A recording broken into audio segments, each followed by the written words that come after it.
السلام علیکم ورحمۃ اللہ وبرکاتہ۔ وعلیکم السلام ورحمۃ اللہ وبرکاتہ۔ کیا حال ہے سب کا؟ الحمدللہ۔ سنتوں کا کیا حال ہے؟ الحمدللہ۔ کچھ عادت ہو رہی ہے؟ مشکل تو نہیں لگ رہا؟ الحمدللہ۔ اور جو چیز مشکل لگے اس پر فوراً اللہ سے مدد مانگا کریں۔ ایاک نعبد و ایاک نستعین۔ اللہ آپ کی عبادت کرنی ہے، آپ سے ہی مدد چاہ رہے ہیں، آپ ہی آسان کریں، آپ ہی ہمت دیں، آپ ہی توفیق دیں، آپ ہی میرے وقت میں برکت ڈالیں۔ میں یہ کرنا چاہتی ہوں لیکن آپ کی توفیق کے بغیر نہیں کر سکتی۔ تو یہ اپنی عادت بنا لیں، چھوٹی سے چھوٹی مشکل، بڑی سے بڑی مشکل میں سب سے پہلے اللہ کی یاد آئے، زندگی آسان ہو جائے گی۔ اب دیکھیں، ہمیں جب کسی انسان کو کچھ بتانا پڑتا ہے نا اپنی مشکل کے بارے میں، تو کتنی مشکل پیش آتی ہے یا نہیں؟ کن الفاظ میں بتائیں، کتنا بتائیں، کیا بتائیں، کیا نہ بتائیں، پتہ نہیں وہ سن کے کیا سوچے گا میرے بارے میں، کیسے ہوگا، پھر اس کا نتیجہ کیا نکلے گا۔ پھر لکھنا پڑتا ہے، ٹائپنگ میں کتنا ٹائم لگ جاتا ہے۔ اب پہلے تو ہاتھ سے ذرا لکھتے تھے خط وغیرہ، اب بھی لکھتے ہیں، اس میں بھی وقت لگتا ہے اپنی کہانی لکھنے میں، اور اگر ٹائپ کرنا پڑ جائے چاہے اردو میں چاہے انگلش میں، کتنا ٹائم لگتا ہے۔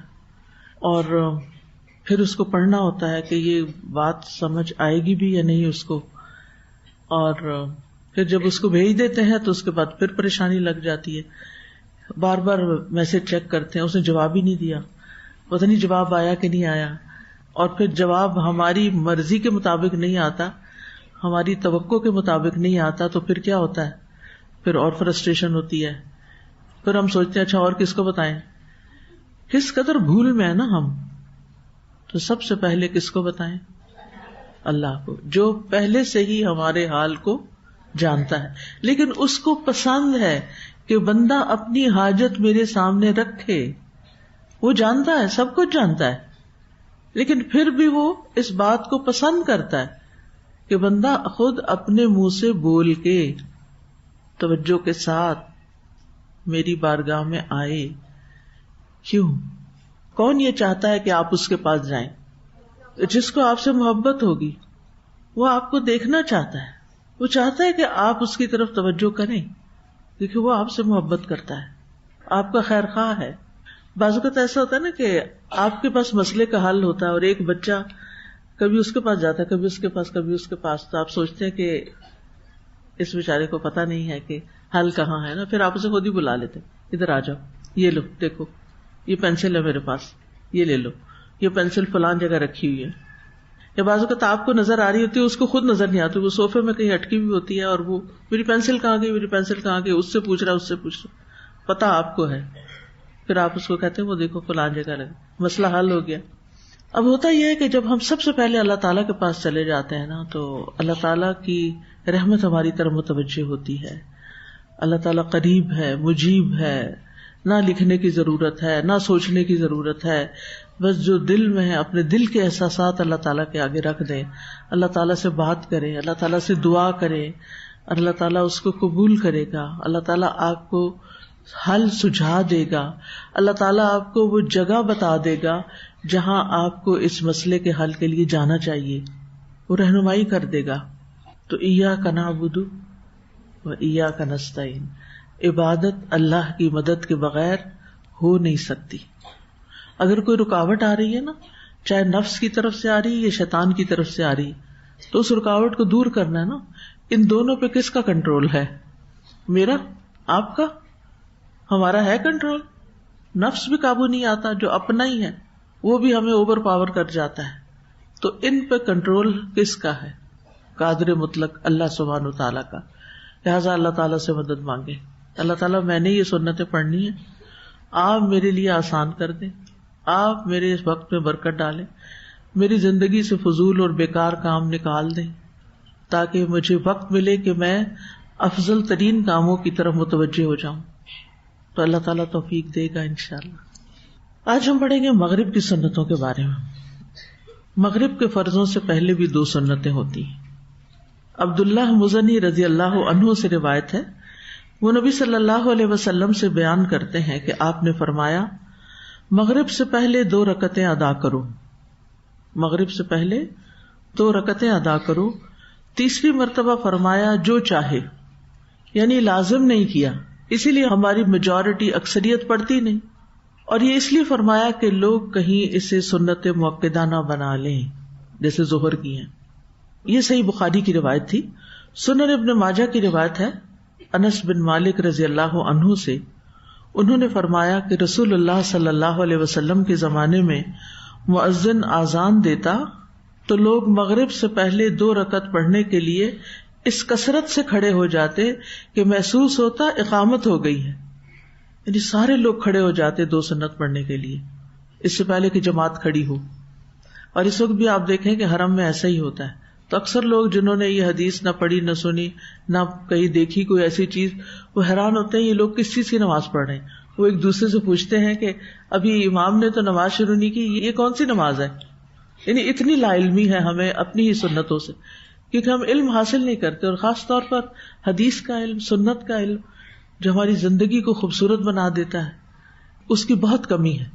آپ دیکھیے جتنی بچیاں تعلیم القرآن میں ہوتی ہیں اتنی تعلیم الحدیث میں تو نہیں ہوتی، حالانکہ ہونی چاہیے. اور پھر فرض کے بعد 2 سنتیں ہیں.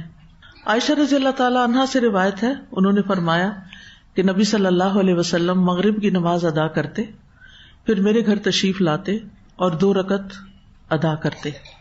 یعنی نماز فرض مسجد میں ادا کرتے اور پھر گھر میں آ کے یہ مغرب کی 2 سنت پڑھ لیتے. رافع بن خدیج، جیسے خدیجہ ہوتا ہے نا تو لڑکوں کے لیے خدیج ہوتا ہے نام.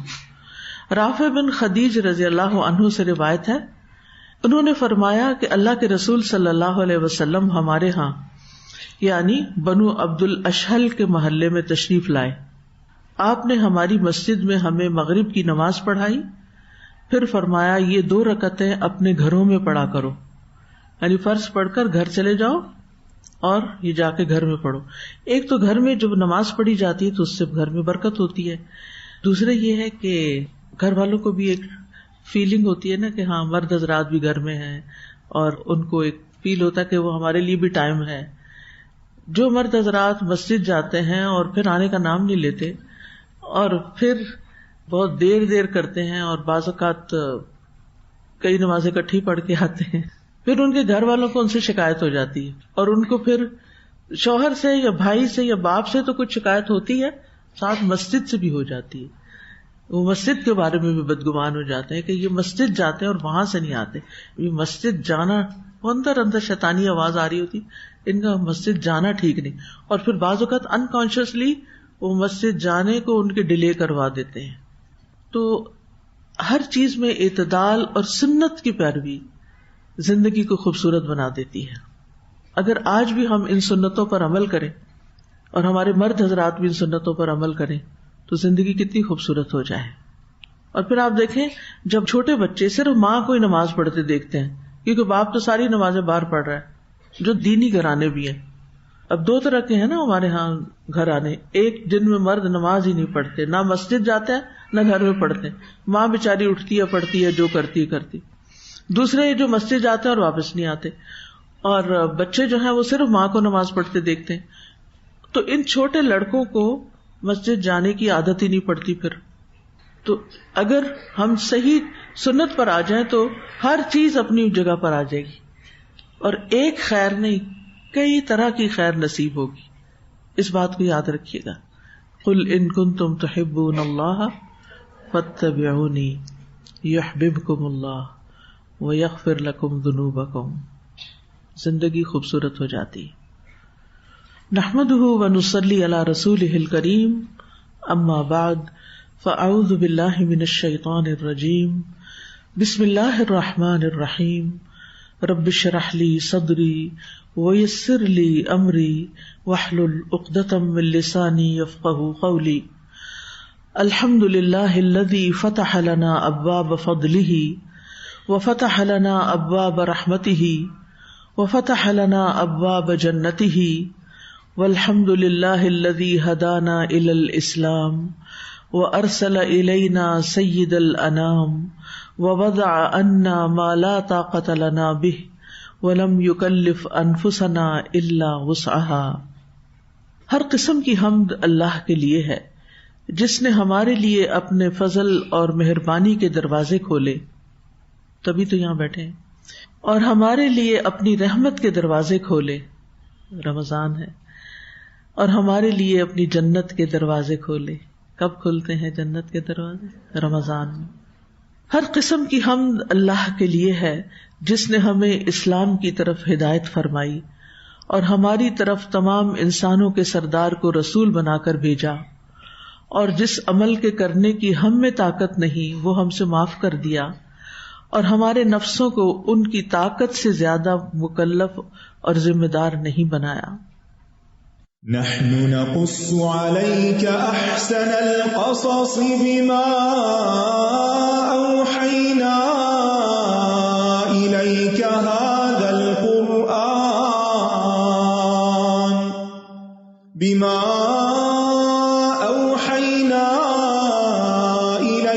هذا القرآن وإن كنت من قبله لمن الغافلين۔ ابو البشر آدم علیہ السلام کے دو بیٹوں حابیل اور قابیل کے قصے کے سلسلے میں ہم آیت نمبر 27 کا مطالعہ کر رہے ہیں، جس میں اللہ سبحانہ وتعالیٰ نے نبی صلی اللہ علیہ وسلم کو حکم دیا کہ وہ لوگوں کو آدم کے دو بیٹوں کی خبر ٹھیک ٹھیک پڑھ سنائیں۔ جب ان دونوں نے اپنی قربانی پیش کی تو ان میں سے ایک سے قبول کر لی گئی اور دوسرے سے قبول نہ کی گئی، تو اس نے کہا، یعنی جس کی قربانی قبول نہ ہوئی، میں ضرور تجھے قتل کر دوں گا۔ پہلے نے کہا، اللہ تو صرف متقی لوگوں سے ہی قبول کرتا ہے۔ تو آج ہم آیت کے آخری حصے کو دیکھیں گے، قال انما یتقبل اللہ من المتقین۔ ہم آیات کی گہرائی میں آیات کے فوائد کی طرف نظر رکھے ہوئے ہیں، تو ہم اسی کا مطالعہ کریں گے۔ وَاتْلُ عَلَيْهِمْ نَبَأَ ابْنَيْ آدَمَ بِالْحَقِّ إِذْ قَرَّبَا قُرْبَانًا فَتُقُبِّلَ مِنْ أَحَدِهِمَا وَلَمْ يُتَقَبَّلْ مِنَ الْآخَرِ قَالَ لَأَقْتُلَنَّكَ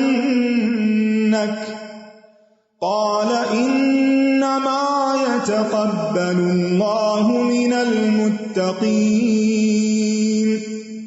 اس نے کہا، اللہ تو صرف متقی لوگوں سے ہی قبول کرتا ہے۔ انما یتقبل اللہ من المتقین، یہ حکمت بھرا مختصر اور جامع کلام ہے جو بہت سے معانی اور فوائد پر مشتمل ہے۔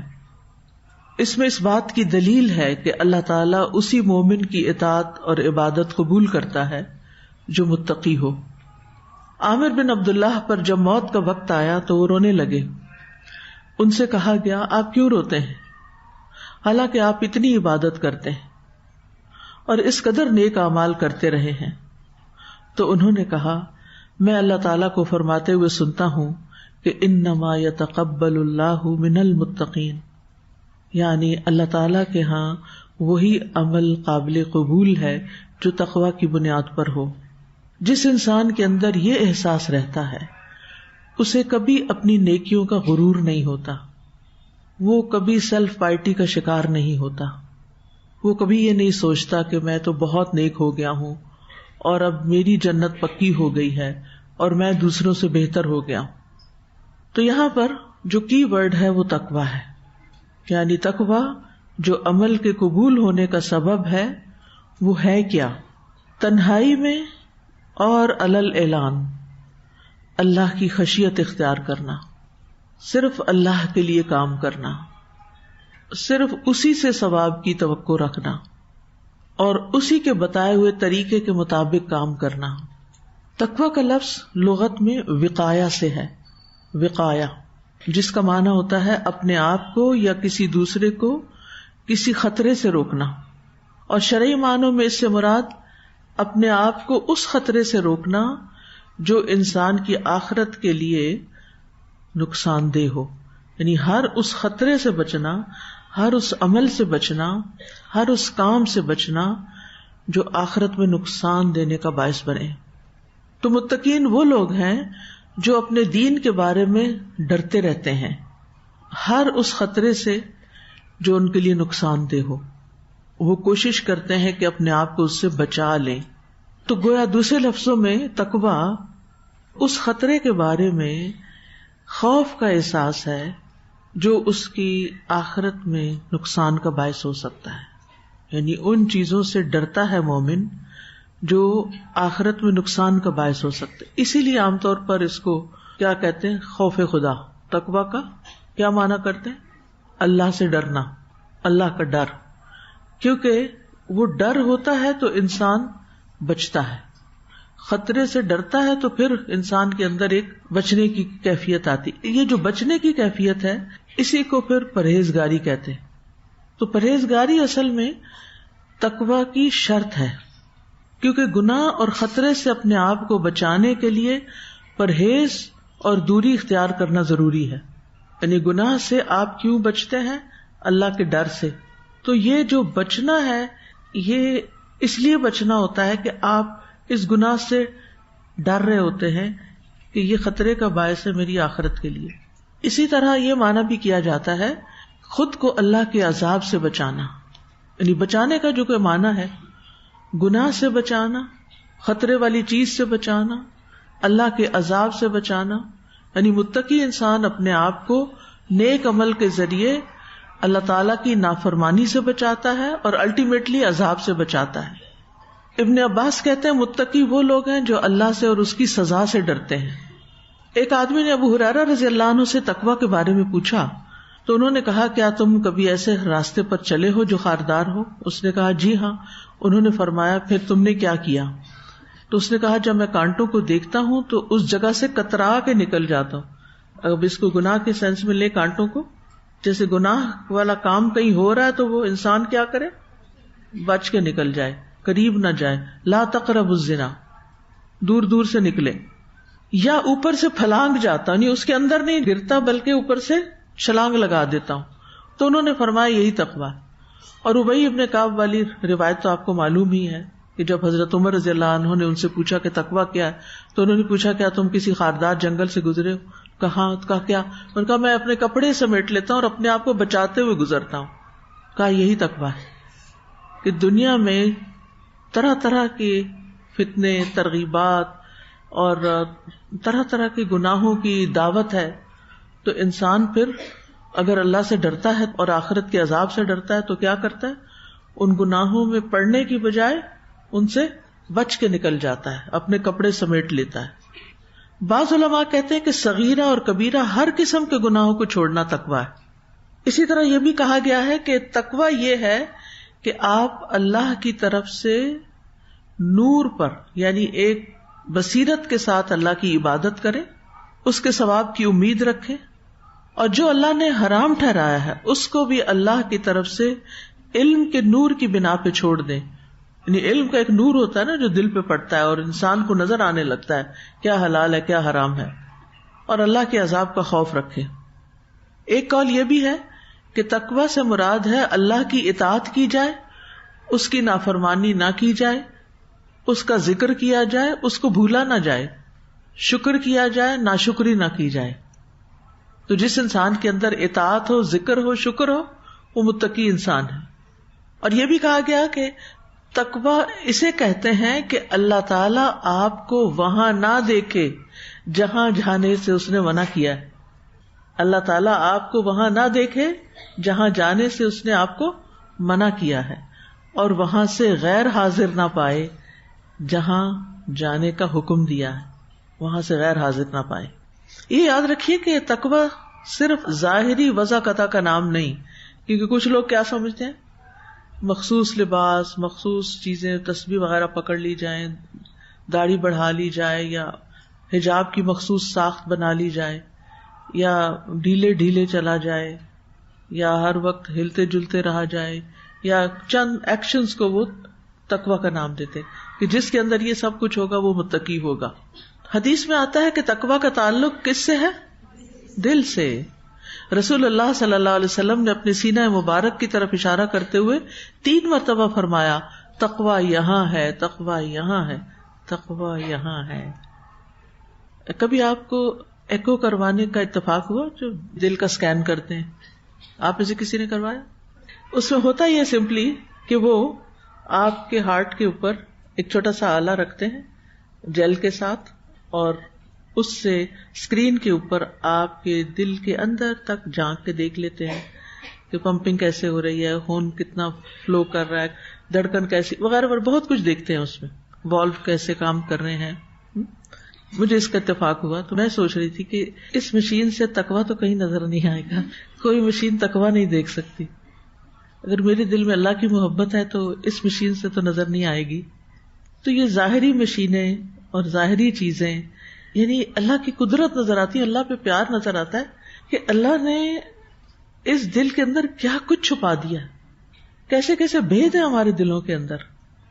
ہم اصل میں کیا ہے وہ تو یہاں ہے نا، اندر سے کیا، ہماری نیتیں کیسی ہیں، ہمارے ارادے کیسے ہیں، ہم چاہتے کیا ہیں، ہم کس چیز سے محبت کرتے ہیں، کس چیز سے بغض رکھتے ہیں، کیا کرنے کا شوق رکھتے ہیں، کیا نہیں، کسی کو نہیں پتا. کتنا اللہ نے محفوظ رکھا، ہمارے پردے رکھے. اور اگر ہم کسی خراب چیز کی بھی چاہت رکھتے تو بھی اللہ نے ہمارے پردے رکھے ہوئے کہ کسی کو بھی نہیں پتا چلتا. تو یہ تقویٰ کا معاملہ بھی پھر براہ راست کس سے ہو گیا؟ اللہ تعالی سے. اللہ کا تقویٰ یعنی وہ دل جو صرف اللہ دیکھتا ہے، صرف وہ دیکھ سکتا ہے کہ اس کے اندر کیا کیا چیز ہے. اسی کے اندر حسد بھی ہے، بغض بھی ہے، یعنی بدگمانیاں بھی ہیں، اور نفرتیں بھی، اور محبتیں بھی، اور شوق بھی، اور جذبے بھی، اور نیتیں بھی، اور ارادے بھی، کیا کچھ سمیٹا ہوا اس دل نے. تو تقویٰ کا تعلق اصل میں دل کے ساتھ ہے. جو آدمی گہرائی کے ساتھ معاملات پہ غور کرتا ہے وہ تقویٰ کی روش پہ قائم رہتا ہے. یعنی جو چیزوں کو دل کے ساتھ، دل کی آنکھوں کے ساتھ دیکھتا ہے وہ تقویٰ پہ قائم رہ سکتا ہے. ایک ہوتا ہے نا، ہم ان آنکھوں سے ظاہری چیزیں دیکھتے ہیں، مشینوں سے دیکھتے ہیں، اور ایک کیا ہے کہ ہم دل کی آنکھوں سے پھر دیکھنے لگتے ہیں. دل پر وہ نور بصیرت آتا ہے. علم کا نور بھی دل پر ہوتا ہے، جو امام شافعی کو ان کے استاد نے کہا تھا نا کہ یہ اللہ کا نور ہے. وَنُورُ اللَّهِ لَا يُعْطَى لِعَاصِي، اور اللہ کا نور کسی گناہگار کو نہیں دیا جاتا. یعنی آپ بہت سا علم حفظ کر سکتے ہیں، یاد کر سکتے ہیں، فر سنا سکتے ہیں، لیکن اس کا نور آپ کے دل پہ تقویٰ کے ساتھ ہی پڑے گا. جب آپ گہرائی کے ساتھ اس پہ غور و فکر شروع کریں گے، احساس رکھیں گے. تو تقویٰ حقیقت میں ایک داخلی کیفیت کا نام ہے. اگر کوئی شخص اندرونی طور پر متقی نہ ہو تو بیرونی رکھ رکھاؤ اس کو متقین میں شمار نہیں کر سکتا. پھر اسی طرح تقویٰ جو ہے اپنے محاسبے کا نام ہے کہ انسان چونکہ اپنے دل کو دیکھتا ہے، اپنے اندر کے خیالات اور جذبات کو جانتا ہوتا ہے، تو پھر وہ اپنا محاسبہ بھی کر سکتا ہے. یعنی سنجیدگی کے ساتھ غور کرتا ہے اور مستقل طور پر غور کرتا رہتا ہے اور مستقل طور پر جائزہ لیتا رہتا ہے کہ میں کس موقع پر کیا سوچ رہا ہوں. یعنی اپنے خیالات کو انسان خود پڑھتا بھی ہے اور پھر خود اینالائز بھی کرتا ہے اور خود یہ ایڈٹ کر سکتا ہے، خود ہی اس میں سے کچھ چیزیں ڈیلیٹ کر سکتا ہے، کچھ چیزیں سیو کر سکتا ہے.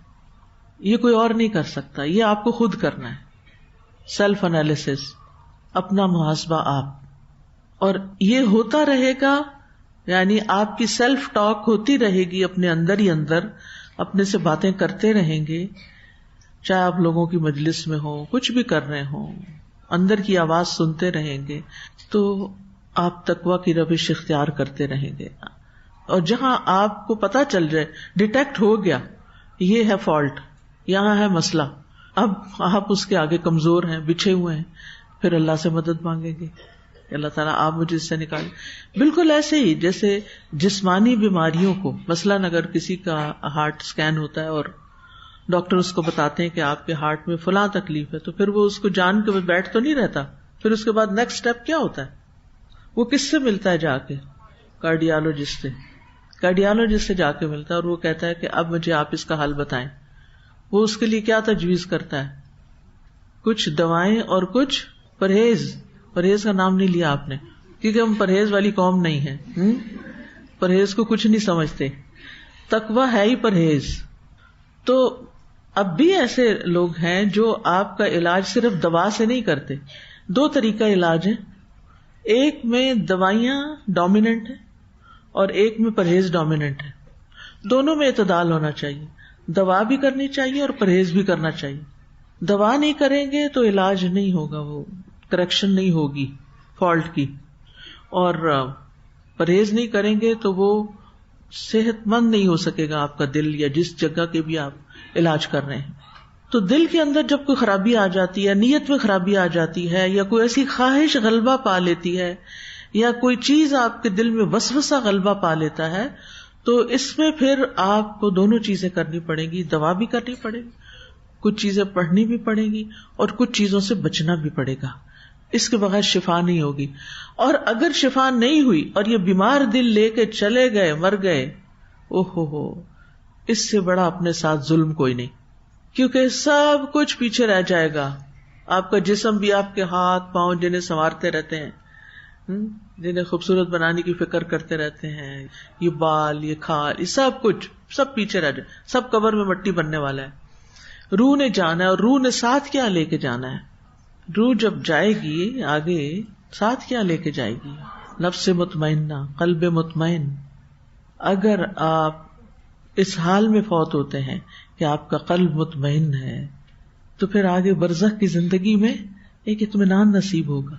روح کو جہاں بھی جگہ ملے گی, جس بھی آسمان پہ, علیین میں, جس بھی درجے پہ, جو بھی جگہ اللہ نے رکھی ہے, تو اس سے کیا ہوگا کہ آپ ایک اطمینان والی زندگی بسر کریں گے, کیونکہ یہ ساتھ جانا ہے. مال, اولاد, جسم سب پیچھے, سب زمین میں, آگے آسمانوں پہ جائے گی روح, اور اس کے ساتھ جائے گا آپ کا پیارا سا دل. اب سوچ سمجھ کے دل میں چیزیں رکھیے, ٹھیک ہے نا, اور اس کے مسلسل علاج کی فکر کیجیے, کیونکہ جسمانی طور پر بھی اگر دل صحیح کام کرتا ہو نا, تو باقی سارا جسم صحیح کام کرتا ہے. اور اگر دل کے کسی حصے کا فنکشن ٹھیک نہ ہو, تو آپ کے جسم کا کوئی حصہ مستقل طور پر بیمار رہ سکتا ہے, اور آپ جانتے بھی نہیں ہوتے کہ اصل خرابی تو دل میں ہے, پتہ بھی نہیں ہوتا, بیماری کہیں اور ہے. ہم ظاہر علاج کرتے رہتے ہیں, یہ جگہ خراب ہو گئی ہے, یہاں درد ہو گیا, یہ سوج گئی, یہ انفلیمیشن ہو گئی. نہ بھائی, پیچھے جڑ تک جاؤ. تو دل جو ہے نا, یہ ایسے ہی جیسے مٹی کے نیچے وہ زمین میں پودا ہوتا ہے نا, اور اس کی جڑیں دور دور تک پھیلی ہوئی ہوتی ہیں. اگر آپ دیکھیں نا تصویر دل کی, تو دل کے اوپر چھوٹی چھوٹی رگیں ہوتی ہیں, ویسلز ہوتی, سارے جسم کے اندر بھی وہ پھیلی ہوئی ہیں, لیکن وہ ساری کنیکٹڈ ہے ہارٹ کے ساتھ. تو اگر یہاں پر صحیح بلڈ فلو ہو رہا ہے اور پورے جسم کو پہنچ رہا ہے, تو آپ انشاءاللہ ایک ہیلدی, ایکٹیو, بہترین انسان ہوں. اسی طرح اگر دل کے اندر خیر ہے, اچھائی ہے, تقویٰ ہے, تو وہ آپ کی پوری زندگی کو رول کرے گا. اس لیے اس کی طرف توجہ کی ضرورت, حتیٰ کہ آپ کے اعمال کی قبولیت کا انحصار بھی اسی پر ہے. تو جیسے دل کے اوپر رگیں ہوتی ہیں نا, ایسے پورے جسم میں بھی رگیں ہوتی ہیں. تو دل کی جو رگیں ہیں وہ بنیاد کا کام کرتی ہیں, ٹھیک ہے. جیسے زمین کے اندر جڑیں جاتی ہیں نا, اور پھر جتنی اچھی زمین, سوائل اچھی ہو, جڑیں دور تک پھیلے, مضبوط ہو, درخت اتنا ہی مضبوط ہوتا ہے, اس کے پتے اتنے ہی گرین ہوتے ہیں. اور پھر پتوں کے اندر بھی رگیں دیکھی ہوں گی آپ. ان رگوں کا تعلق نیچے سے بھی ہے, اوپر سے بھی ہے. پتے اپنی غذا صرف زمین سے نہیں لیتے, کہاں سے لیتے ہیں؟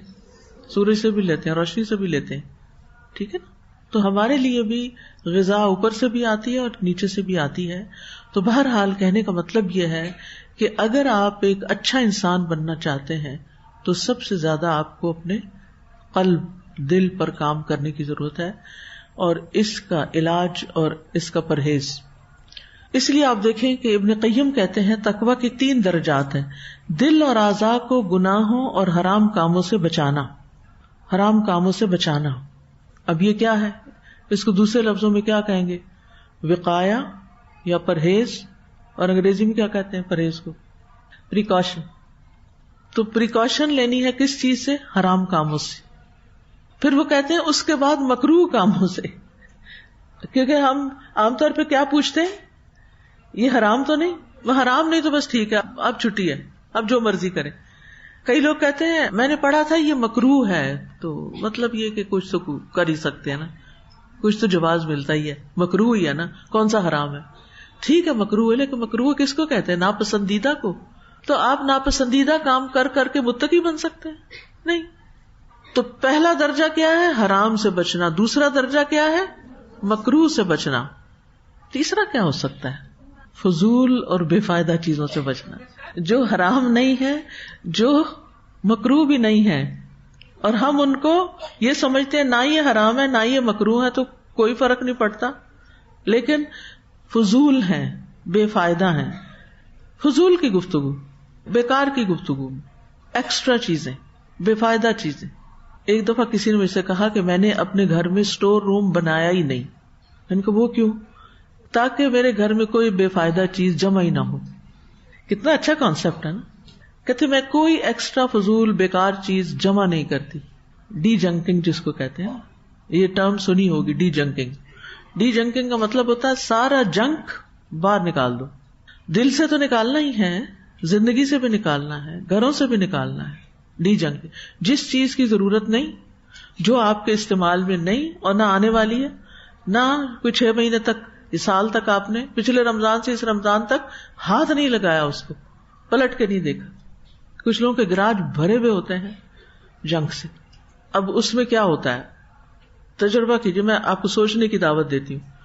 جب آپ کی الماری میں، جب آپ کے بیگ میں، جب آپ کے گھر میں، جب آپ کے کچن میں ایکسٹرا چیزیں ہوتی ہیں جو فضول ہیں، جنہیں آپ نہ کبھی استعمال کی نہ کبھی کریں گے، بس وہ اس لیے پڑی ہوئی ہے کہ وہ کسی نے دکھا دی، یا کہیں آپ گئے تھے شاپنگ کرنے اور آپ کو بس خوبصورت سی چیز نظر آئی، آپ نے شوق سے بس اٹھا لی، دیکھ لی، لے لی، اور پھر اب اس کو رکھ لیا، اور اب وہ اب اتنی عزیز ہو گئی ہے، ہماری ایموشنل اٹیچمنٹ ہو گئی ہے اس چیز کے ساتھ، جس کو نکالتے ہوئے ہمارے دل پہ بڑا بوجھ آتا ہے.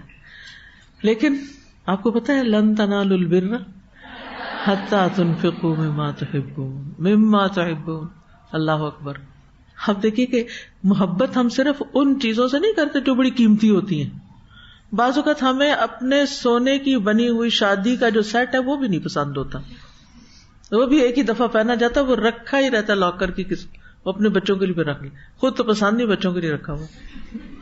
بہرحال وہ توڑوا کے دوبارہ بنوا لیں گے نا ان کی پسند کا، پھر وہ بھی آؤٹ ڈیٹڈ ہو جائے گا، ان کی بھی پسند نہیں رہے گی. بس ایسے ہی سلسلہ چل رہا ہے نا.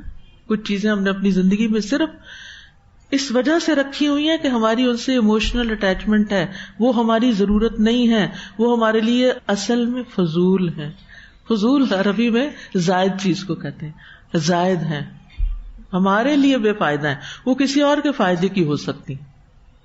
لہذا اس مشکل سے آسانی کے لیے، یہ باعث میں بیچ میں بات آ گئی ہے، اس مشکل سے آسانی کے لیے انشاءاللہ ایک سٹال لگ رہا ہے تاکہ آپ کی بیکار چیزیں کسی اور کی ضرورت ہو سکتی ہے نا. تو ہم اپنی ایکسٹرا اچھی ایکسٹرا چیزیں جن سے ہمیں محبت ہے، جن سے ہمیں محبت ہے، میں ہی نہیں کہتی کہ اپنے سونا چاندی کے سیٹ، لیکن یعنی چھوٹی چھوٹی روزمرہ کی چیزیں، چھوٹی چھوٹی کراکری، جیولری، آرٹیفیشل جیولری کبھی نہیں پہنی، اچھا پہنوں گی وہ فلان جگہ پہ، پھر چھوڑنی، اچھا جب پہننے کا وقت آتا ہے پھر کہتے اچھا یہ نہیں، وہ یہ اس کے ساتھ میچ نہیں کرتی، پھر وہ رہ جاتی. انٹیک بن گئی ہیں چیزیں جب سے ہم پیدا ہوئے ہیں، رکھ کے. یہ میری ہمیشہ الحمدللہ پریکٹس رہی. رمضان کا مہینہ میں نے اس کام کے لیے رکھا ہوتا ہے کیونکہ صدقہ خیرات کا ثواب بھی زیادہ ہوتا ہے اور دوسروں کی ضروریات بھی پوری کرنا مقصد ہوتا ہے. کئی ایک نیتیں آپ کر سکتے ہیں. اور تیسرا یہ کہ اسٹال لگے گا تو انشاءاللہ اس کی جو آمدنی ہے وہ اسکول کی بلڈنگ میں لگ جائے گی. بنیادیں پڑنے لگی ہیں، وہ ہمارے پیسے بنیادوں میں لگ جائیں، اس کے اوپر جو کھڑا ہوگا وہ بنیادوں میں جو ہمارا لگ جائے گا انشاءاللہ وہ ہمارے لیے صدقہ جاریہ ہوگا. جو آج ہمیں کام نہیں آ رہا، کل ہم مر بھی گئے تو یہ جو ہماری ایموشنل اٹیچمنٹ والی چیزیں ہیں نا، یہ باقی بعد والوں نے اٹھا کے ایسے پھینک دینی ہے. خاص طور پہ ویسٹ میں تو بہت عام ہے، جب ماں باپ فوت ہو جاتے ہیں اور بچے جو انہیرٹ کرتے ہیں وہ کیا کرتے ہیں، خود جاتے بھی نہیں، وہ دیتے ہیں کیز. کچھ کمپنیز ہوتی ہیں جو صرف یہی کرتی ہیں، ان کا ایک خاص نام بھی ہوتا ہے، جو سارے گھر کا سامان اٹھا کے جا کے سیل کر دیتی ہیں یا پھینک دیتی ہیں یا نکال دیتی ہیں. اور پھر کچھ لوگ جن کی ضرورت ہوتی ہے وہ آ کر وہاں ان چیزوں کو، غریب لوگ جیسے ہیں یا سفید پوش لوگ، وہ خرید کے لے جاتے ہیں. نئے صوفے خریدے تو بہت قیمت کے ملیں گے، چلو آدھی قیمت پہ مل جائیں گے تو گزارا ہو جائے گا. کچھ لوگوں کی ٹرانسفرز ہوتی رہتی ہیں، وہ سامان نکالتے رہتے ہیں نئی جگہ جا کے. تو اس سے دوہرا فائدہ ہوتا ہے اگر انسان اچھی نیت کے ساتھ یہ کام کر رہا ہو. تو اس طرح انشاءاللہ آپ اپنی ایسی اچھی چیزوں کو اچھے سے صاف ستھرا کر کے اس کی ٹیگنگ کر کے، آپ چاہیں تو پرائس بھی لگا کے اس کی جو آپ سمجھتے ہیں اس کو دے سکتے ہیں. یہ آپ کو طریقہ بتا دیا جائے گا کہاں کیا کرنا ہے. لیکن یہ ہے کہ میں سمجھتی ہوں کہ رمضان میں ایک سے زیادہ اسٹال اس کے لگ جائیں تاکہ ہم بے فائدہ، بیکار، غیر ضروری چیزوں سے نجات پائیں. آپ اپنے گھر کو دیکھیں گے، آپ ہلکا فیل کریں گے. آپ اپنی الماری کھولیں گے، آپ ہلکا فیل کریں گے. اور آپ کو ان سب چیزوں کی خدمت میں بہت وقت نہیں لگے گا، کیونکہ جتنی زیادہ چیزیں ہوتی ہیں اتنی ہی ان کی حفاظت وقت لے جاتی. اور ہماری زندگی اس کام کے لیے تو نہیں نا کہ ہم یہاں دنیا میں ہی ہر چیز کی حفاظت کرتے رہے اور اپنی حفاظت کرنا بھول جائیں کہ ہمیں کیا چاہیے. تو بہرحال یہ تو مادی چیزوں کے بارے میں تھا کہ فضول فالتو چیزوں سے محبت نہ رکھیں. اور اگر محبت ہو گئی ہے نا تو ہم اس آیت کو سامنے رکھیں کہ لن تنالوا البر حتی تنفقوا مما تحبون. تو اس طرح پھر یہ اپنے سے جدا کرنا آسان ہو جاتا ہے. آپ یقین کریں، یعنی اس فارمولے نے مجھے بہت فائدہ دیا ہے. ورنہ دینا ایک مشکل کام ہے ہر ایک کے لیے. آپ یہ نہ سوچیں کہ میں یہاں بیٹھی پڑھا رہی ہوں اور میرے لیے دینا بڑا آسان ہے. ہر ایک کے اندر ایک وہ ہوتا ہے وَأُحْضِرَتِ الْأَنفُسُ الشُّحَّ، یہ نفسوں میں حاضر کر دی گئی، یہ موجود ہے ہمارے اندر. یہ شح رکھ لوں پھر شاید پھر کام آئے گا، پھر ہوتا ہے. اب یہ کہ وہ جو شح ہے نا اس کو ہٹا کے پھر صرف اللہ کا یہ حکم ہی ہٹا سکتا ہے کہ لن تنالوا البر حتی تنفقوا مما تحبون، تو آسان ہو جاتا ہے. بہرحال اب اس میں آپ دیکھیے کہ ہماری گفتگو میں بھی جو فالتو باتیں ہیں نا وہ ہم نے نکالنی. بیکار کے میسجز کرنا اور سننا، بیکار کی ویڈیوز دیکھنا، ٹک ٹاک پہ بیٹھے رہنا، ایک کے بعد ایک چیز گھنٹہ گزر گیا پتہ ہی نہیں چلا. فیس بک پہ بھی اسی طرح بیٹھے رہنا، کیا پتا کوئی کام کی چیز نظر آ جائے، کیا پتا. بھئی جس کتاب میں پتا ہے پہلے وہ تو پڑھ لیں. کتنی کام کی کتابیں ہم نے خرید کے گھر میں لائبریری بھری بھی ہوتی ہے، وہی چیزیں کتابوں میں زیادہ بہتر شکل میں. آج کل ایک کتاب ہے جو شام کو ہم لوگ ذرا بچوں کے ساتھ پڑھتے ہیں، آداب زندگی. ایک تو آداب زندگی یوسف اصلاحی صاحب کی ہے، وہ بھی اچھی ہے، لیکن یہ آداب زندگی اتنی بہترین کتاب ہے، مجھے اپنے اس سفر کے دوران کسی نے تحفہ دی تھی. تو اس میں اتنی کام کی باتیں تو میں ہر چیز میں چونک جاتی ہوں. اچھا میں یہ بھی کلاس میں مینشن کروں گی، میں یہ بھی لے کے جاؤں گی، میں یہ بھی لے کے جاؤں گی. یعنی اتنے اچھے اقوال ہیں اس میں کہ اگر بچوں کے ساتھ بیٹھ کے آپ پڑھیں تو بچوں کی ذہن سازی ہوتی ہے، تربیت ہوتی ہے، تزکیہ ہوتا ہے، دنیا کی محبت کم ہوتی ہے. تو یہ سب کچھ اسی وقت ہو سکتا ہے جب ہم اپنی گفتگو سے، اپنی مصروفیات میں سے غیر ضروری چیزیں باہر نکال دیں. تو حرام میں پڑنے کے ڈر سے حلال اور جائز چیزوں کو چھوڑ دینا بھی تقویٰ میں آتا ہے. یہ اس سے اوپر کا درجہ ہے. ٹھیک ہے، ابن قیم نے 3 درجے بتائے، اور ایک اس کے بعد درجہ کیا ہے کہ بعض حلال کام ہوتے ہیں، مباح کام ہوتے ہیں، لیکن اس لیے ان کو نہ کرنا کہ اگر میں نے یہ کیا نا تو مجھے ڈر ہے کہ پھر میں سلپ کر کے دوسرے میں چلی جاؤں. تو سلف صالحین بعض جائز کاموں سے بھی بچتے تھے اس ڈر سے کہ کہیں وہ حرام کاموں میں مبتلا نہ ہو جائیں. اس لیے وہ تقویٰ کو ایک بہت مضبوط رکاوٹ بنا لیتے ان کاموں میں گرفتار ہونے سے بچنے کے لیے جنہیں اللہ نے حرام ٹھہرایا. حسن بصری کہتے ہیں تقویٰ ہمیشہ متقین کو روکتا رہا، تقویٰ ہمیشہ متقین کو روکتا رہا، یہاں تک کہ انہوں نے بہت سی حلال چیزوں کو اس ڈر سے چھوڑ دیا کہ کہیں وہ حرام میں مبتلا نہ ہو جائیں. آپ دیکھیں یہ کچھ خراب باتیں ایسی ہوتی ہیں، حرام کام ایسے جیسے زنا ہے. مثلا کلی سے مثال دوں گی، زنا میں کوئی مرد یا عورت کیوں پڑتی ہے، اس کی کئی وجوہات ہو سکتے ہیں. ان میں سے ون آف دا ریزنز یہ ہے کہ ایسی فوڈ استعمال کی جائے، ایسا کھانا کھایا جائے حلال، لیکن وہ اتنا غذائیت والا ہو، اتنی طاقت والا ہو کہ انسان کے اندر اتنی شہوت پیدا ہو جائے، اتنی خواہش ابھر آئے کہ پھر وہ حلال پر سیٹسفائیڈ نہ ہو، پھر وہ اس کی سیٹسفیکشن کے لیے حرام راستے اختیار کرے. اب یہ جو کھانا اس نے کھایا ہے یہ تو بالکل حلال تھا، لیکن اس نے جو اثرات ڈالے اس کے نفس پر اور اس کے بیہیویئر پر، وہ اس کو حرام کی طرف لے گئے. تو اس لیے تھوڑی گہرائی میں سوچا کریں کہ حلال کس طرح حرام تک لے جا سکتا ہے. آپ خود بھی گھر جا کے ان چیزوں کے بارے میں غور کر سکتے ہیں. بعض اوقات ہم کوئی صحیح کام کر رہے ہوتے ہیں مگر وہ اتنا طول پکڑ جاتا ہے کہ ہماری نماز ہی لیٹ ہو جاتی. اور بعض لوگ تو میں نے دیکھا نماز قضا بھی کر دیتے. تو حیرت ہوتی کہ میں فلاں کام کر رہی تھی بس میری نماز بھی چلی گئی. ایسے آرام سے بات کر دیتے ہیں نماز چلی گئی جیسے کوئی بلی گھر سے نکل کے باہر چلی گئی. اگر پالتو نکل کے گئی ہو تو اس کا تو کتنا غم ہوتا ہے. یعنی جن لوگوں نے بلی پالی ہوتی ہے اگر وہ بھاگ جائے کہیں، اول تو وہ نہیں جاتی، لیکن اگر کوئی اٹھا کے اس کو چوری کر کے لے جائے تو کتنا غم ہوتا ہے. لوگوں کو نماز جانے پر اتنا بھی غم نہیں ہوتا، حالانکہ بلی کے جانے سے کئی گنا زیادہ نماز جانے کا نقصان ہے. تو ہمیں اپنے رویوں پہ غور کرنا چاہیے. بعض کام ہم نیکی کے اور جائز اور بہت اچھے سمجھ کے کر رہے ہوتے ہیں، لیکن اس کی وجہ سے ہم ایک اور سخت کبیرہ گناہ میں پڑ جاتے ہیں. تو ایسے کاموں سے بھی بچنے کی ضرورت ہے، ان کو بھی ڈسپلن کرنے کی ضرورت ہے کہ یہ میری لمٹ ہے، اس سے آگے نہیں. اب مثال کے طور پر ایک خاتون ہے، مجبور ہے، گھر کا خرچہ پورا نہیں ہوتا، اس کو جاب ملی ہے لیکن ایسے آفس میں جاب ملی ہے جہاں مرد بھی کام کرتے ہیں. اب اس کی مجبوری ہے کام، کیونکہ گھر نہیں چل رہا. کئی لوگ بہت مجبور ہوتے ہیں.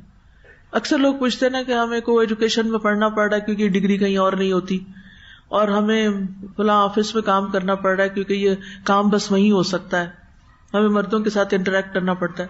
تو پھر کیا چیز آپ کے ساتھ ہونی چاہیے؟ میں کیا فتویٰ دوں آپ کو؟ میں تو نہیں دے سکتی.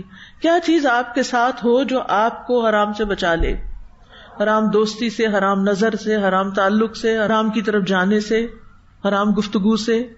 کیا چیز بچائے گی؟ پھر تقویٰ. پھر یہ تقویٰ ساتھ ہونا چاہیے. آپ کو بازار جانا پڑ رہا ہے، آپ کو کسی بھی جگہ پر، یعنی اکثر لوگ اس طرح کے فتوے لیتے رہتے ہیں، یہ کریں کہ نہ کریں، یہ کریں. وہ اپنے دل سے پوچھیں. اگر آپ ایسے ماحول میں تقویٰ کے ساتھ ایمان کی زندگی پہ رہ کے سروائیو کر سکتے ہیں تو اس کڑوے گھونٹ کو پی لیں، ورنہ ساتھ ہی اپنے لیے کوئی حلال جگہ تلاش کریں کہ جہاں آپ کا ایمان اور عزت اور عصمت خطرے میں نہ ہو. لیکن کچھ جگہ ایسی ہوتی ہیں جس میں لامحالہ ہی کام کرنا پڑتا ہے. یعنی وہ بعض ایکسپرٹیز کے ایسے لیول ہوتے ہیں یا ایسے کام ہوتے ہیں کہ جس میں آپ کو مردوں سے دن رات انٹریکٹ کرنا پڑتا ہے، چاہے ٹیکسٹ پہ کرنا پڑے یا کسی اور. ان سب اوقات میں اپنے اوپر ضرور نظر رکھیں. اب مثلا کوئی میرے ساتھ احسان کرتا ہے، میں اس کو جزاک اللہ خیرن کہتی ہوں. وہ آٹو رپلائی میں نے بنایا، اس کے ساتھ ایک پھول ہے. اچھا، جب میں کسی مرد کو وہ جزاک اللہ خیر کسی وجہ سے کبھی ضرورت پڑتی تو میں پھول ڈیلیٹ کرتی ہوں. وہ ڈیلیٹ کرتی ہوں پھر بھیجتی ہوں. کیوں؟ کیا ہمیں ایموٹیکنز ڈالنے چاہیے جو مردوں کے ساتھ ٹیکسٹ کر رہے ہو؟ نیور. صرف ورڈز میں بات کریں، اشاروں میں نہ کریں. یہ وسپرز یہ نہیں کریں، نگاہوں میں بات نہیں کریں. کل مجھے بتا رہی تھی ماریا، یہ لوگ اپنی رجسٹریشن کے لیے کسی آفس میں گئے ہوئے تھے، تو ہمارے ایک سویپر ہے جس کی میں نے ایک دفعہ پہلے بھی بات کی تھی کہ جس کو دیکھ کے مجھے بہت رونا آیا تھا. سیشن میں نے بات کی تھی.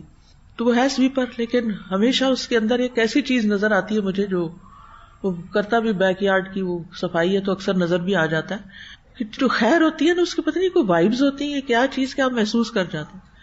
کہتی استاذہ یہ ہمارے ساتھ ہی گیا تھا آفس میں، رجسٹریشن آفس میں، اور جتنی دیر یہ بیٹھا رہا ایک نظر اس نے اٹھا کے نہیں دیکھا کسی. حالانکہ وہاں عورتیں بھی تھی، مرد بھی تھے، لوگ تھے. کہتے یہ اپنے آپ میں ہی رہا، اس نے نہیں دیکھا کسی عورت کی طرف، ایسی نظریں جھکا کے رکھی. میں نے کہا ہم دن رات قرآن پڑھنے پڑھانے والوں کے اندر شاید وہ تقویٰ نہ ہو جو وہ ایک جھاڑو دینے والے کے اندر ہے. یہ تو اللہ کو پتا ہے نا، انما یتقبل اللہ من المتقین، کہ کس کے اندر کیسا تقویٰ. آخرت میں یہ نہیں دیکھا جائے گا کہ دنیا میں آپ کا سٹیٹس کیا تھا، دنیا میں آپ کس ایگزیکٹو لیول پہ کام کر رہے تھے. وہاں تو یہ دیکھا جائے گا کہ آپ کا تقویٰ کیا تھا، آپ اللہ سے ڈرتے ہوئے کتنا کام کر رہے تھے. تو ایسے کاموں سے بچیں جو حلال تو ہیں لیکن آپ کو ڈر ہے کہ آپ کو حرام کی طرف لے جائیں گے. موسیٰ بن اعین سے اللہ کے اس فرمان کے بارے میں انما یتقبل اللہ من المتقین کے بارے میں پوچھا گیا تو انہوں نے کہا وہ کئی حلال چیزوں سے بھی بچتے تھے اس ڈر سے کہ کہیں حرام میں مبتلا نہ ہو جائیں، بس اللہ نے ان کا نام متقین رکھا. ان المتقین فی جنات و نہر فی مقعد صدق عند ملیک مقتدر. تقوی کے بھی درجات ہیں نا، اور پھر ان درجات میں بھی جو متقین کے بھی درجات ہیں، اور ایسے کاموں سے تو بچنا ہی ہے جو حلال نہیں. امام احمد سے اس آیت کے بارے میں متقین کے بارے میں سوال کیا گیا، یعنی اس آیت میں جو متقین کا لفظ آتا ہے تو امام احمد سے اس کے بارے میں پوچھا گیا. انہوں نے کہا یہ وہ شخص ہے جو ایسی چیزوں میں مبتلا ہونے سے بچتا ہے جو اس کے لیے حلال نہیں ہوتی. تو تقوی عمل میں بھی ہوتا ہے اور عمل کرنے والے میں بھی ہوتا ہے. تو نیک عمل میں مکمل تقوی اس کی مکمل قبولیت اور اس کے مکمل بدلے کی طرف لے جاتا ہے، اور نیک عمل میں تقوی کا کم ہو جانا اس کی قبولیت کا درجہ اتنا ہی رکھتا ہے جتنا اس میں تقوی ہوتا ہے. یعنی جب کوئی شخص نیک عمل کرتا ہے اور اس میں مکمل تقوی ہوتا ہے تو اس عمل کی مکمل قبولیت ہو جاتی اور اس کا مکمل بدلہ مل جاتا ہے، بلکہ کئی گنا زیادہ بدلہ ملتا ہے. اور اگر نیک عمل میں تقوی کم ہو تو قبولیت کا درجہ بھی کم، اور یہیں سے درجات میں فرق آ جائے گا. ٹھیک ہے نا. اور جب کوئی نیک عمل کرنے والے کے تقوی سے خالی ہوگا تو اس کا پھر اجر نہیں ملے گا، کیونکہ وہ عمل غیر اللہ کے لیے ہے. جبکہ اللہ تعالیٰ کا فرمان ہے وَمَا أُمِرُوا إِلَّا لِيَعْبُدُوا اللَّهَ مُخْلِصِينَ لَهُ الدِّينَ حُنَفَاءَ بھی، حالانکہ وہ یہی حکم دیے گئے تھے کہ دین کو اللہ کے لیے خالص کرتے ہوئے یکسو ہو کر اس کی عبادت کریں. یکسو ہو کر نماز پڑھنے کوئی کمرے میں آ گیا، ڈزنٹ میٹر کون آیا کون نہیں آیا، مجھے یکسوئی اختیار کرنی، کوشش کریں اس وقت. تو جہاں تک عمل کرنے والے کا تقویٰ ہے تو اللہ کی اپنے بندوں پہ رحمت ہے یہ کہ اللہ تعالیٰ عمل کرنے والے کے ساتھ اس کی نیکیوں اور اس کی برائیوں کے حساب سے معاملہ کرتا ہے، اگرچہ وہ تمام حالات میں متقی نہ بھی ہو. یعنی یہ تو نہیں ہو سکتا نا کہ صرف انہی لوگوں کے عمل قبول ہوں جن کے اندر تقویٰ ہے، اور جن کے اندر تقویٰ نہیں ان کا کوئی عمل بھی قبول نہ ہو یا کم تقویٰ ہے. وہ پھر کس اعتبار سے؟ ایمان کے ساتھ. فَمَن يَعْمَلْ مِثْقَالَ ذَرَّةٍ خَيْرًا يَرَهُ وَمَن يَعْمَلْ مِثْقَالَ ذَرَّةٍ شَرًّا يَرَهُ. جس نے ذرے کے برابر نیکی کی ہوگی وہ بھی دیکھ لے گا، جس نے ذرے کے برابر برائی کی ہوگی وہ بھی دیکھ لے گا. تو ایک ہے کام کے اندر اخلاص اور ایک ہے کرنے والے کے اندر. تو عمل کرنے والے کے تقوی کو ملحوظ رکھا جائے گا اس کے بدلے اور حساب کے ساتھ. اب تقوی کو بڑھایا کیسے جائے؟ کیونکہ جتنا زیادہ تقوی ہوگا، جتنا اور تقوی ہوگا اتنا ہی اچھا ہے. تھوڑا تقوی چھوٹا بدلہ، بڑا تقوی بڑا بدلہ، بڑا ریوارڈ. ٹھیک ہے.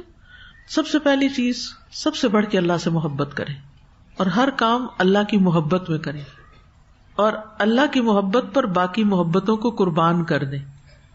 لن تنالوا البر حتى تنفقوا مما تحبون. یہ ہم کیوں خرچ کرتے ہیں جو محبوب چیز ہوتی ہے؟ کیونکہ ہمیں اس کے بدلے کیا چاہیے؟ محبوب کی محبت چاہیے، کیونکہ ہم اللہ سے محبت کرتے ہیں. جس سے آپ محبت کرتے ہیں، ہمیں سے ہر ایک کسی نہ کسی سے، سب سے زیادہ انسانوں سے محبت کرتا ہے. کوئی اپنے والدین سے کرتا ہے، کوئی اپنے شوہر سے کرتا ہے، کوئی اپنے بچوں سے کرتا ہے، کوئی اپنے دوستوں سے، ہر ایک. یعنی اللہ سے محبت تو سب سے اوپر. پھر انسانوں کی محبت میں بھی درجے ہوتے ہیں نا. کسی سے سب سے زیادہ محبت کرتے ہیں، جس سے آپ سب سے زیادہ محبت کرتے ہیں اس کو جب آپ کچھ دینے لگتے ہیں تو آپ کو کوئی مشکل ہوتی ہے؟ کوئی مشکل ہوتی ہے؟ نہیں ہوتی نا. آپ کا کیا دل چاہتا ہے؟ اچھی سے اچھی چیز، اپنی پسند کی چیز، جو چیز مجھے اچھی لگتی ہے، چاہے اس کو اچھی لگے یا نہ، جو مجھے اچھی لگتی ہے وہ میں اس کو دوں. آپ خوشی سے دیتے ہیں. یہ آپ کی محبت کا ایک اظہار ہوتا ہے. آپ دوسرے کو بتانا چاہتے ہیں کہ میں تم سے محبت کرتا ہوں. محبت کا اظہار صرف الفاظ سے نہیں ہوتا، صرف ورڈز نہیں ہوتے، وہ بھی فائدہ دیتے ہیں. نبی صلی اللہ علیہ وسلم نے اس کا بھی حکم دیا، بتاؤ دوسرے کو. لیکن اس کے ساتھ ساتھ اور کیا ضروری ہوتا ہے؟ انسان کا عمل بتاتا ہے. اللہ تعالیٰ سے محبت ہم زبان سے تو کہتے ہیں، لیکن پھر ہمارا عمل بتاتا ہے کہ ہم واقعی کتنی محبت کرتے ہیں. کیونکہ اگر ہم اللہ سے محبت کرتے ہو تو ہمیں تراویح پڑھنے سے بہت محبت ہو، قیام اللیل سے بہت محبت ہو. ٹھیک ہے، تھکاو ہم انسان ہے، تھک جاتے ہیں، وہ اپنی جگہ. لیکن شوق، جن کو شوق ہوتا ہے نا، وہ بستر پہ پڑھ کے بھی رو رہے ہوتے ہیں کہ میری تراویح گئی، میں اب کھڑے ہو کے نہیں پڑھ سکتا، میں اب جماعت کے ساتھ نہیں پڑھ سکتا. بزرگوں کو دیکھیں جنہوں نے ساری زندگی باتیں کی ہیں نا، جب آخری عمر میں ان کو مشکل ہوتی ہے تو ان کے دلوں کا حال کیا ہوتا ہے. ان کے دلوں کا حال وہی ہوتا ہے جو غزوہ تبوک پہ نہ جانے والے صحابہ کا حال تھا. ان کی آنکھیں آنسو سے چھلک رہی تھی. وہ بندہ دور سے حج کے قافلے جاتے ہوئے دیکھ کے روتا ہے, وہ جا رہے ہیں, میں محبوب کے گھر نہیں جا پا رہا. تو وہ پھر دل کی کیفیات ساتھ شامل ہو جاتی ہیں.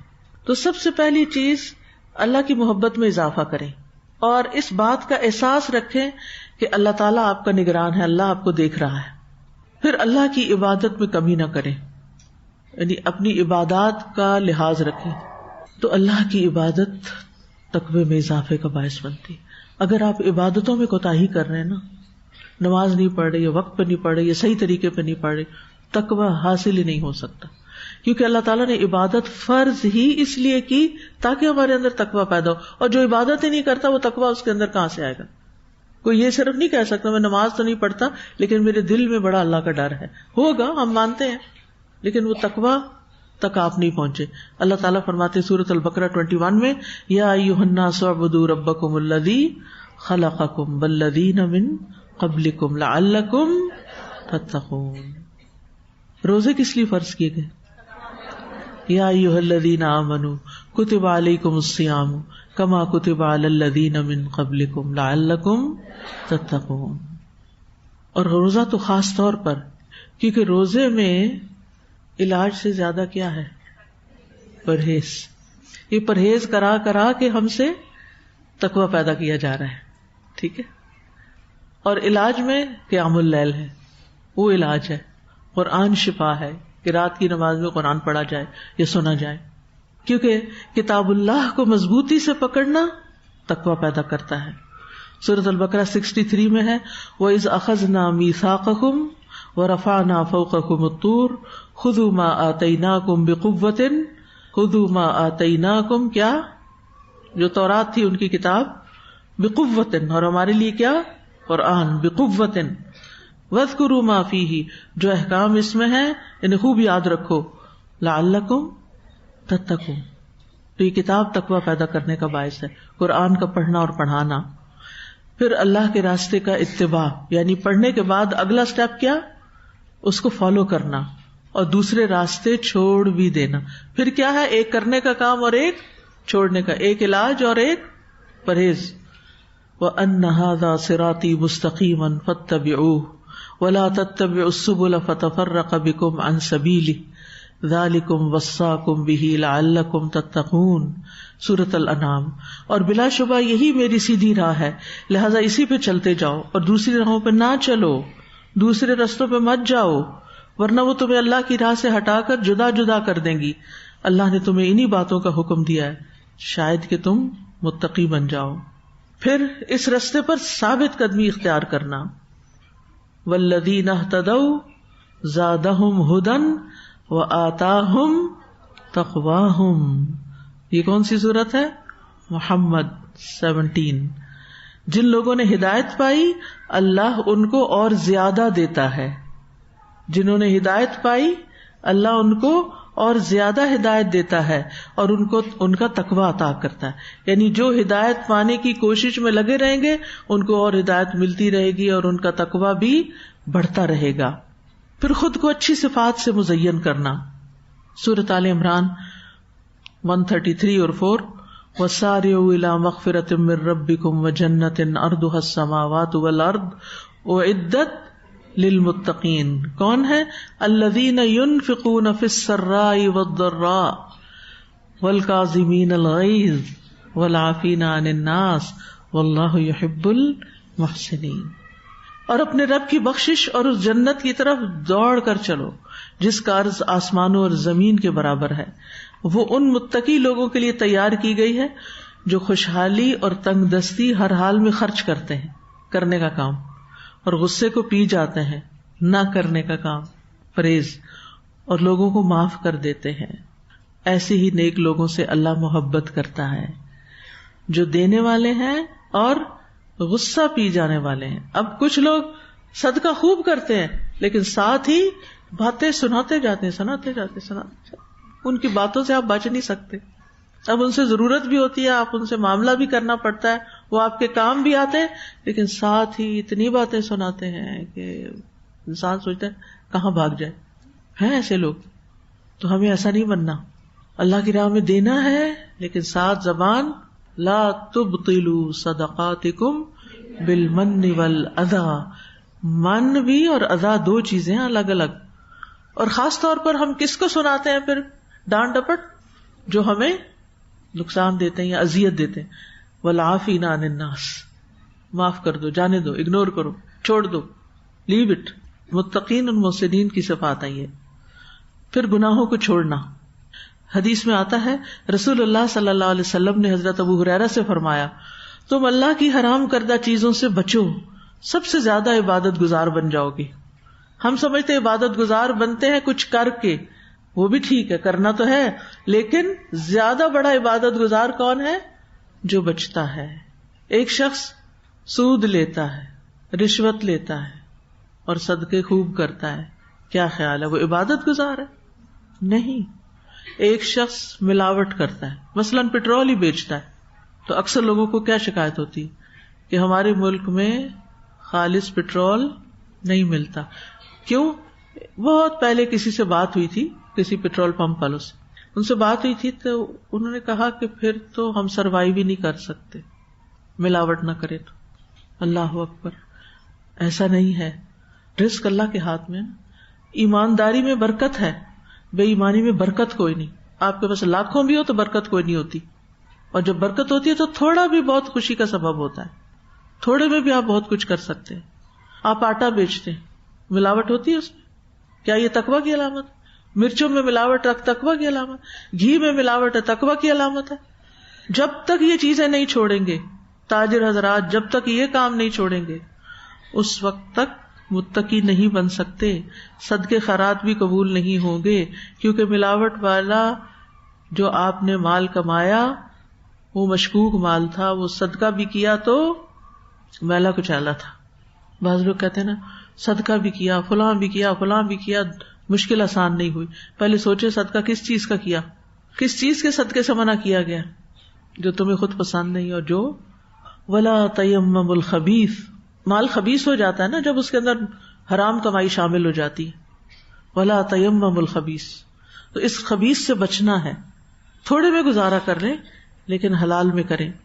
پھر تقویٰ کے بڑھانے کے اسباب میں سے ہے کہ انسان نافرمانی کے انجام پہ غور کرے، اس حرام کام کے انجام پہ غور کرے کہ گناہوں میں کتنی تکلیف ہے، عذاب ہے، مصیبتیں پیدا ہوں گی.